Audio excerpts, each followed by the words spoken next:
यहाँ पर हम स्ट्रक्चर ऑफ पॉलन ग्रेन्स देखने वाले हैं। आपकी बुक में जो है पर्टिकुलरली सिर्फ ऐसे बता दिया गया, स्ट्रक्चर जो है वो नहीं दिया गया। तो मैं यहाँ पर रिप्रेजेंटेशन के साथ में आपको दिखा रहा हूँ। कुछ इस तरह का स्ट्रक्चर जो होता है पॉलन ग्रेन का होता है। जैसे कि आपको पता है कि माइक्रोस्पोर मदर सेल जो रहता है वो डेवलप होता है, उसके बाद जब मियोसिस होता है तो 4 हैप्लॉइड जो रहते हैं वो होते हैं, उसके बाद वो ही फर्दर डेवलप होकर के पॉलन ग्रेन्स बनता है। सो ये जो पॉलन ग्रेन्स थे आपके यहाँ पर छोटे छोटे आप देखेंगे, जिसका डेवलपमेंट जो नॉरिशमेंट जो थी वो टेप्टम कराता है। सो यही पॉलन ग्रेन्स जो है यहाँ पर एक मतलब कॉम्प्लेक्स, उसका जो मेन स्ट्रक्चर होता है कुछ इस तरह सा होता है। सो उसकी जो आउटर लेयर होती है, ये क्या है कि पॉलन ग्रेन है, जिसको आप माइक्रोस्पोर भी कह सकते हैं। एंड इसकी जो आउटर लेयर होती है वो एक्साइन होती है। ये आउटर लेयर जो होती है वो स्पाइनी भी हो सकती है, मतलब कि नोकीली भी हो सकती है, एज़ पर द रिक्वायरमेंट, जैसा भी उनका कंडीशन होगा। एंड इनकी जो इनर लेयर होती है वो इंटाइन होती है, उसको इंटाइन कहते हैं। एंड इसके अंदर एक न्यूक्लियस जो रहता है वो प्रेजेंट होता है। बाद में फर्दर ऑन इसके अंदर थोड़ा सा डिस्टिंक्शन और आता है।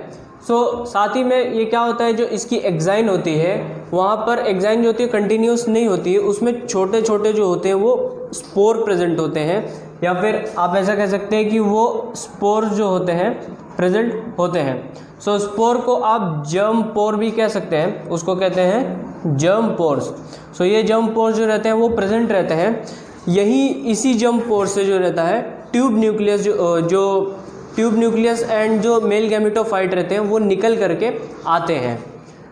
ये स्ट्रक्चर हो गया एक्साइन, इंटाइन एंड इनके अंदर न्यूक्लियस होता है। ये पहला स्ट्रक्चर है। इसके बाद फिर आप यहाँ पर आएंगे तो ये दूसरा स्ट्रक्चर है। इसमें बाद में जब इसका फर्दर डेवलपमेंट होता है तो यहाँ पर 2 चीज़ें प्रेजेंट हो जाती हैं। एक तो जो होता है ये थोड़ा बड़ा सा सेल होता है ह्यूज, जिसको कहते हैं जेनरेटिव सेल, इसको कहते हैं जेनरेटिव सेल। इसके अंदर न्यूक्लियस होता है एंड इसके अंदर जो रिजर्व फूड होता है वो भी प्रेजेंट होता है एंड ये सारी चीज़ होती हैं। दूसरा एक होता है ट्यूब सेल या फिर ट्यूब न्यूक्लियस कह सकते हैं। ये ट्यूब न्यूक्लियस होता है। अब आगे चल करके क्या होता है कि ये जो जनरेटिव सेल होता है वो जनरेटिव सेल आगे जा कर के मेल गैमेटोफाइट बनता है। यहाँ पर जो मेन होता है, मतलब जो फ्यूजन होता है जाकर के ओवरी में, ये मेल गैमेटोफाइट बनता है।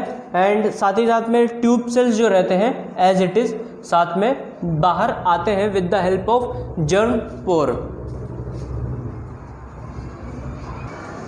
इसकी जो इंटाइन होती है वो पेक्टिन एंड सेलुलोज की बनी होती है एंड वो प्रोटेक्टिव इन फंक्शन प्रोवाइड कराता है। दूसरी बात, जो इसका एक्साइन होता है, जो आउटर लेयर होती है, उसके ऊपर एक जो टेप्टम रहते हैं, टेप्टम सेल्स जो रहते हैं, यहाँ पर जब टीएस ऑफ एंथर देखे थे तो टेप्टम सेल्स जो रहते हैं उसको एक केमिकल जो रहता है कॉम्प्लेक्स उसको प्रोवाइड कराते हैं, जो कि स्पोरोपोलेनिन करके होता है। स्पोरोपोलेनिन ऐसा केमिकल होता है जो एंथर होता है, पॉलन ग्रेन होता है, उसका बायोलॉजिकल डिकम्पोजिशन ना हो उसके लिए स्पोरोपोलेनिन केमिकल जो होता है वो बहुत ही ज़्यादा हेल्पफुल होता है।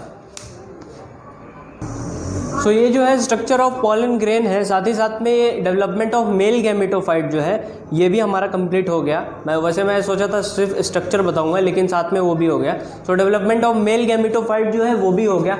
मेनली मेल गैमेट है क्या, वही है जो मेन आप यहाँ पर देख रहे हैं, that is the pollen grain. यही मेल गैमेटोफाइट है, या फिर जिसको आप माइक्रोस्पोर कह सकते हैं। अब यहाँ पर चलिए क्विक रिवीजन कर लेते हैं। जैसे कि आपने सबसे पहले एक फ्लावर देखा, फ्लावर के अंदर एंड्रोशियम देखा। एंड्रोशियम में आपने stock and filament and pollen जो था एंथर वो देखा। एंथर का फिर टीएस देखा आपने, जो कि ये बना हुआ है यहाँ पर।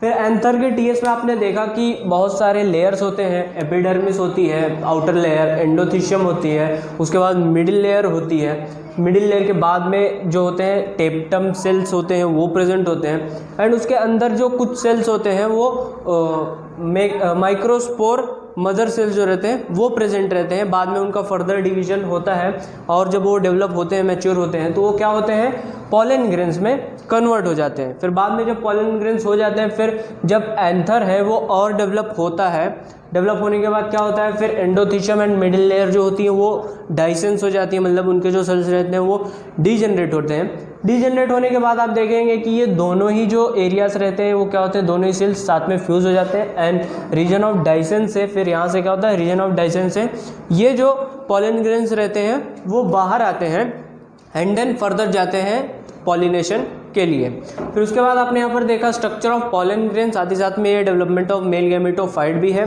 So structure of pollen grain में आपने देखा एक्साइन होती है जो सबसे आउटर लेयर होती है पॉलन ग्रेन की, उसके बाद जो कि स्पोरोपोलिनिन से बनी होती है, मतलब कि उसके पास एक ऐसा केमिकल होता है स्पोरोपोलिनिन जो क्या करता है, उसको बायोलॉजिकल डिकम्पोजिशन से पॉलन ग्रेन को बचाता है। उसके बाद यहाँ पर अंदर की जो लेयर होती है इनसाइड वाली वो इंटाइन होती है एंड आउटर की लेयर जो होती है वो उसके पास जर्म पोर्स भी होते हैं, छोटे छोटे पोर्स होते हैं, या तो मोनोपोरेट होगा या फिर बाईपोरेट भी हो सकता है।